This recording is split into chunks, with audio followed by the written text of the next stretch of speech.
नमस्कार विद्यार्थी मित्रमैत्रिणींनो, माझं नाव संदीप. आपण इंग्लिश ग्रामरचे लेक्चर पाहत आहोत. त्याच्यामध्ये हे आपलं सेकंड लेक्चर आहे. पहिल्या लेक्चरमध्ये आपण पार्ट ऑफ स्पीच हा पार्ट पाहत होतो. त्याच्यामध्ये आपण नाऊन हा पार्ट डिटेलमध्ये आपण स्टडी केला. सेकंड लेक्चरमध्ये आपण प्रोनाऊन आणि ॲडजेक्टिव्ज हे 2 टॉपिक शिकणार आहोत. तर लेक्चर सुरू करण्यापूर्वी आपण एक छानपैकी सुविचार पाहूया की फांदीवर बसलेला पक्षी फांदी तुटेल म्हणून कधीच घाबरत नाही, कारण त्याचा फांदीवर नव्हे तर स्वतःच्या पंखांवर विश्वास असतो. हा एक आपला स्वतःचा आत्मविश्वास वाढवण्यासाठी हा सुविचार खूप आपल्या कामी येऊ शकतो. याच्यामध्ये असं आहे की आपल्यासमोर कितीही मोठं संकट असलं तरी आपला स्वतःवर विश्वास असला, स्वतःच्या शक्तीवर, स्वतःच्या बुद्धीवर जर आपला विश्वास असला तर आपण कोणतेही आपलं ध्येय असेल ते ध्येय गाठू शकतो. तर मला हा सुविचार खूप आवडला, त्यामुळे मी तुमच्याशी शेअर केला. जर तुम्हाला आवडला असेल तर तुम्ही तुमच्या नोटबुकमध्ये लिहून ठेवू शकता. तर आपलं जे पहिलं लेक्चर होतं त्या पहिल्या लेक्चरमध्ये आपण काय काय पाहिलं ते आपण पहिल्यांदा त्याचं एक शॉर्ट रिकॅप घेऊ, म्हणजे आपण त्याची एक उजळणी घेऊ, रिव्हिजन करू आपण त्याचं. आपण काय पाहिले? नाऊनमध्ये त्याचे टाईप्स ऑफ नाउन्स पाहिले. त्याच्यामध्ये कोणता होता पहिला? कॉमन नाऊन, बरोबर. एक सर्वसामान्यपणे जे आपण नाव दिलेलं असतं की ज्याचे समान गुणधर्म असतात, जसं की रिवर, ओशियन, हे असे जे बॉय, हे असे जे नाऊन आहेत त्यांना आपण कॉमन नाऊन म्हणतो. दुसरं आहे प्रॉपर नाऊन. प्रॉपर नाऊन म्हणजे आपण जे ठेवलेली नावं असतात.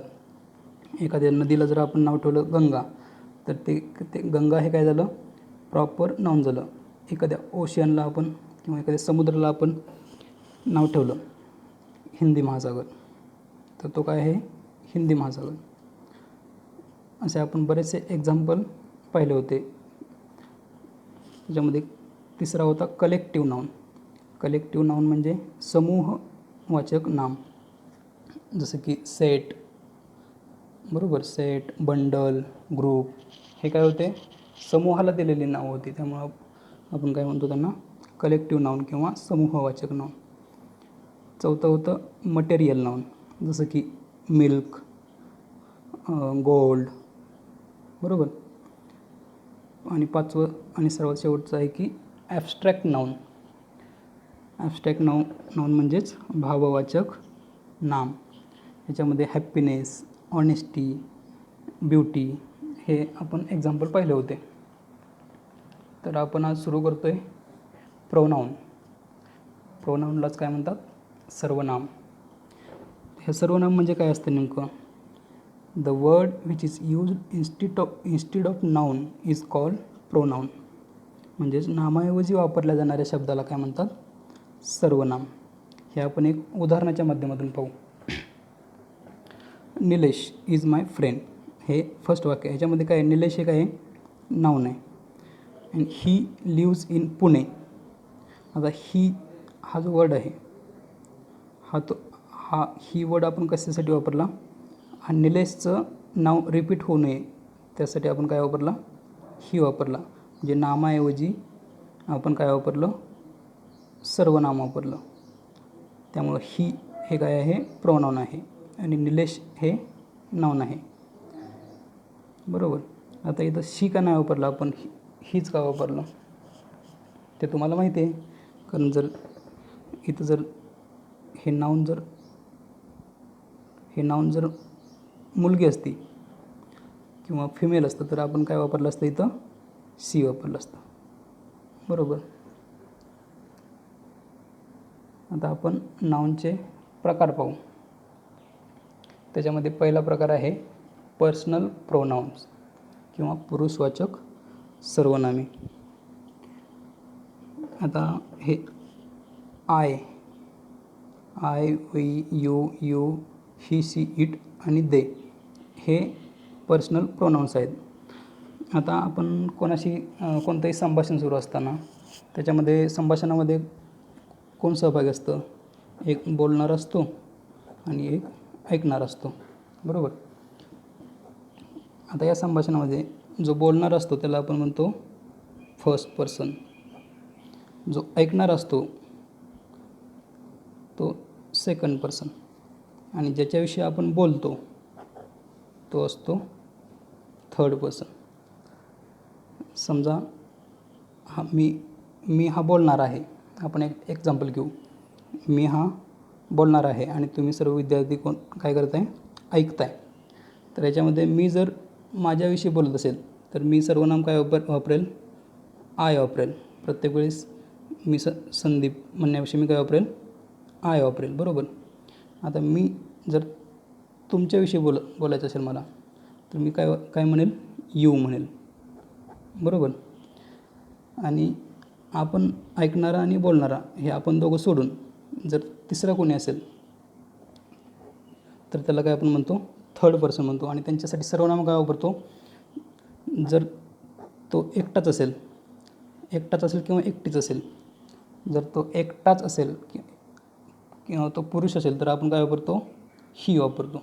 आणि जर ती स्त्री असेल तर काय वापरतो आपण? शी वापरतो. आणि एखादी निर्जीव वस्तू असेल तर आपण काय वापरतो? इट वापरतो, बरोबर. आता हेच आपण अनेक वचनामध्ये बघू. जर मी बोलणार आहे, माझ्यासोबत अजून आपले दादा आहेत बोलणारे, तर मी कसं आमच्यासाठी काय वापरेल? वी वापरेल, वी, बरोबर. आणि तुम्ही जर ऐकणारा एक असेल तर ही यूच वापरेल. आणि तुम्ही ऐकणारे अनेक जण असाल तरी तुमच्यासाठी मी काय वापरेल? यूज वापरेल, बरोबर. आणि तुम्ही ऐकणार आणि थर्ड पर्सनमध्ये आपण दोघं सोडून आपण एखाद्या तिसऱ्या व्यक्तीबद्दल, अनेक व्यक्तींबद्दल बोलत आहे तर आपण काय वापरणार? दे वापरणार, बरोबर. हे आहेत पर्सनल प्रोनाउन्स. जर तुम्हाला हे समजलं नसेल तर तुम्ही नंतर मला कधीही विचारू शकता, ठीक आहे. आता आपण दुसरा टाईप पाहू. दुसरा प्रकार कोणता आहे सर्वनामांचा? डेमॉन्स्ट्रेटिव्ह प्रोनाउन्स किंवा दर्शक सर्वनामे. एखादी वस्तू किंवा एखादी व्यक्ती जर आपल्याला दाखवायची असेल तर त्यावेळेस आपण त्या वस्तूचं नाव न घेता आपण सर्वनाम वापरतो. तेव्हा ते सर्वनाम कोणते आहेत? तर दिस, दॅट, दीज, दोज, इट आणि अजून आहेत एक्सेट्रा. आता फॉर एक्झाम्पल पाहू आपण. This is a boy. ह्या एक्झाम्पलमध्ये बॉयसाठी कोणतं सर्वनाम वापरलं आहे? तर ते आहे दिस. आता तो दिस आणि दॅटमध्ये काय फरक आहे? दिस हे जे आहे तर दिस काय करतो? कधी वापरतो आपण?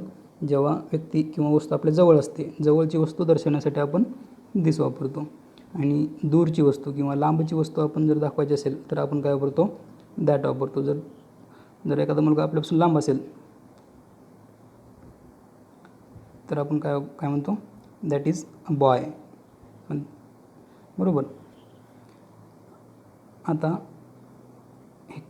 सेकंड एक्झाम्पल आहे दॅट इज कार, बरोबर. हे दॅट हे काय आहे? सर्वनाम आहे. डेमॉन्स्ट्रेटिव्ह प्रोनाउन्स आहे, दर्शक सर्वनाम आहे. एखादी वस्तू किंवा व्यक्ती दाखवण्यासाठी आपण ते वापरतो म्हणून त्याला काय म्हणतात? Demonstrative pronounce. तिसरा आहे रिलेटिव्ह प्रोनाउन्स किंवा संबंधी सर्वनामे, बरोबर.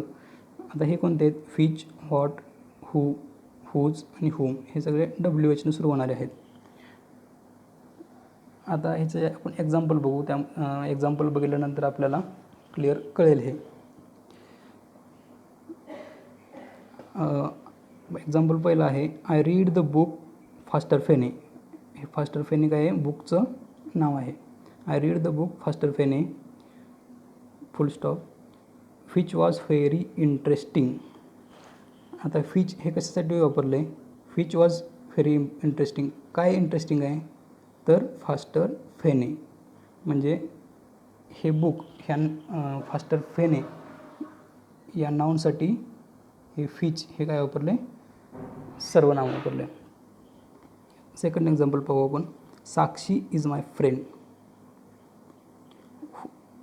हू इज व्हेरी हॉनेस्ट. बरोबर. आता साक्षी इथं डबल रिपीट होण्यापेक्षा आपण काय केलं? हू हे सर्वनाम वापरलं साक्षी या नाऊनसाठी. Sakshi is my friend who is very honest. ठीक आहे. हे आपले झाले ॲडजेक्टिव्ज. हे ॲडजेक्टिव्हचे अजून टाईप आहेत, जसं की रिफ्लेक्सिव्ह प्रोनाऊन्स, प्रोनाऊन्सचे अजून टाईप आहेत. Reflexive pronouns, एम्फॅटिक pronouns, distributive pronouns. पण ते थोडेसे अवघड आहे. ते तुमच्यासाठी गरजेचे नाहीत शाळेच्या लेवलला 10वीपर्यंत. त्यामुळं आपण पुढचं पार्ट पाहू, तो आहे ॲडजेक्टिव्ज. ॲडजेक्टिव्ह म्हणजे काय? विशेषण. बरोबर. A word that tells more about noun is called adjective. म्हणजे नामाविषयी किंवा नामाबद्दल विशेष माहिती सांगणाऱ्या शब्दाला आपण काय म्हणतो? विशेषण म्हणतो. फॉर एक्झाम्पल काय आहे? Brave king. किंग हे काय आहे? नाऊन आहे. आणि त्या नामाबद्दल, त्या किंग या नामाबद्दल ब्रेव हा जो शब्द आहे तो काय सांगतो? थोडीशी माहिती जास्त सांगतो, विशेष सांगतो माहिती.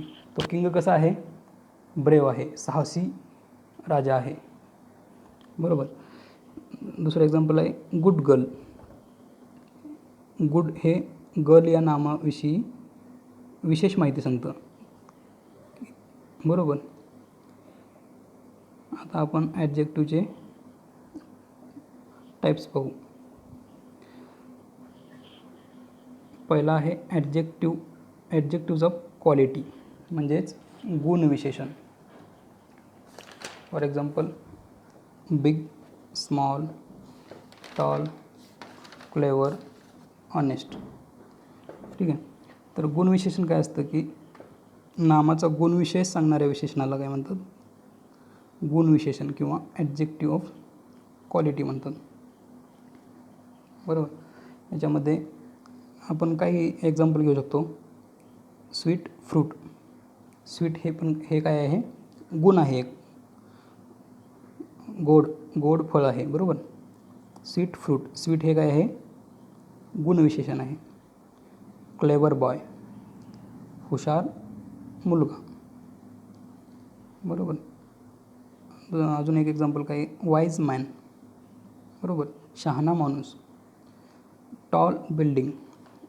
टॉल म्हणजे उंच बिल्डिंग. हे बिल्डिंगविषयी काय विशेष काहीतरी माहिती सांगतं. बरोबर. हे जे सगळे नाम आहेत, फ्रूट, बॉय, मॅन, बिल्डिंग, या नामाबद्दल ते पुढं जे मी डार्कमध्ये केले आहेत ते काय आहेत? गुणविशेषण आहेत. ते काहीतरी विशेष माहिती सांगतात, त्याचं गुण सांगतात. बरोबर. त्याच्यामुळे त्यांना काय म्हणतात? गुणविशेषण म्हणतात. दुसरा टाईप आहे ॲडजेक्टिव्ज ऑफ क्वांटिटी, परिमाणदर्शक विशेषणे. आता काही वस्तू असतात की त्या संख्येत मोजता येत नाहीत. बरोबर. अशा नामांसाठी, अशा वस्तूंसाठी किंवा बरोबर अशा वस्तूंसाठी आपण काय करतो? ॲडजेक्टिव्ज ऑफ क्वांटिटी, परिमाणदर्शक विशेषणे वापरतो.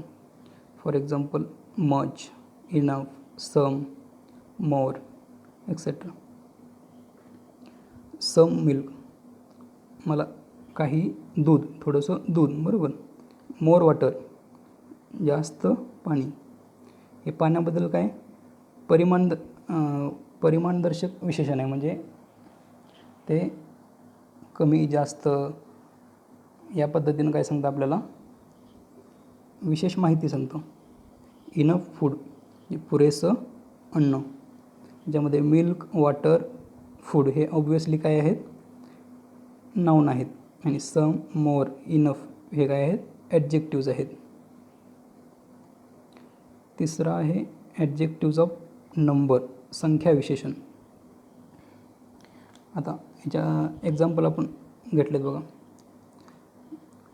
पहिल्यांदा आपण ॲडजेक्टिव्ज ऑफ नंबर कोणते कोणते बघू. 5, 100, फर्स्ट, सेकंड असे ज्याच्यामध्ये संख्या येते किंवा नंबर येतो त्यांना काय म्हणतात, ॲडजेक्टिव्ज ऑफ नंबर म्हणतात. आता आपण एक्झाम्पल पाहू. 5 बुक्स. बुक्स हे बुक हे काय नाऊन आहे, बरोबर. 5 बुक्स, त्याच्यामध्ये 5 हे काय आहे, ॲडजेक्टिव्ज ऑफ नंबर. 10 बॉयज, याच्यामध्ये 10 हे ॲडजेक्टिव्ज ऑफ नंबर आहे. आणि ऑल चॅप्टर्स, याच्यामध्ये ऑल हे पण काय आहे, ॲडजेक्टिव्ज ऑफ नंबर म्हणजे संख्या विशेषण आहे. चौथा आहे डेमॉन्स्ट्रेटिव्ह ॲडजेक्टिव्ज, दर्शक विशेषणे. हे कोणते कोणते आहेत, तर दिस, दॅट, दीज, दोज. आता तुम्ही म्हणाल की हे दिस, दॅट, दीज, दोज हे डेमॉन्स्ट्रेटिव्ह प्रोनाउन्समध्ये पण वापरले होते. पण वाक्य कसं आहे, वाक्यामध्ये त्याचं कार्य काय आहे त्याच्यानुसार त्या शब्दाचं काय होतं, फंक्शन ठरतं की तो डेमॉन्स्ट्रेटिव्ह ॲडजेक्टिव्ह म्हणून काम करतो की डेमॉन्स्ट्रेटिव्ह प्रोनाउन म्हणून काम करतो. तर हे एक्झाम्पल बघा. This book is mine. आता हे नामाच्या पूर्वी वापरले. This book is mine. That car is of my uncle. हे काय करते, दिस हे सर्वनाम काय करतं, सॉरी दिस हे विशेषण काय करतं, बुक या नामाविषयी विशेष माहिती सांगतं की ते दर्शवतं, बरोबर. त्याच्यामुळे त्याला दर्शक विशेषणे म्हणतात. This book is mine. That car is of my uncle. आता डेमॉन्स्ट्रेटिव्ह ॲडजेक्टिव्ह आणि डेमॉन्स्ट्रेटिव्ह प्रोनाउन्समध्ये काय फरक आहे हे बघा. डेमॉन्स्ट्रेटिव्ह प्रोनाउन्स, त्याच्यामध्ये एक्झाम्पल कसं घेऊ शकतो आपण. This is my book. हे बुक, या बुक या शब्दासाठी काय वापरले, दिस वापरले हे दर्शवण्यासाठी. आणि that is my uncle's car. एक कारविषयी काय सांगतं, एक कारऐवजी हे दॅट हे प्रोनाउन आपण वापरलेलं आहे. त्यामुळं दिस आणि दॅट हे जे दोन वर्ड आहेत ते डेमॉन्स्ट्रेटिव्ह ॲडजेक्टिव्हमध्ये पण येतात आणि डेमॉन्स्ट्रेटिव्ह प्रोनाउनमध्ये पण येतात. फक्त वाक्य कसं आहे त्याच्यानुसार ते कोणतं कार्य करतं ते ठरतं.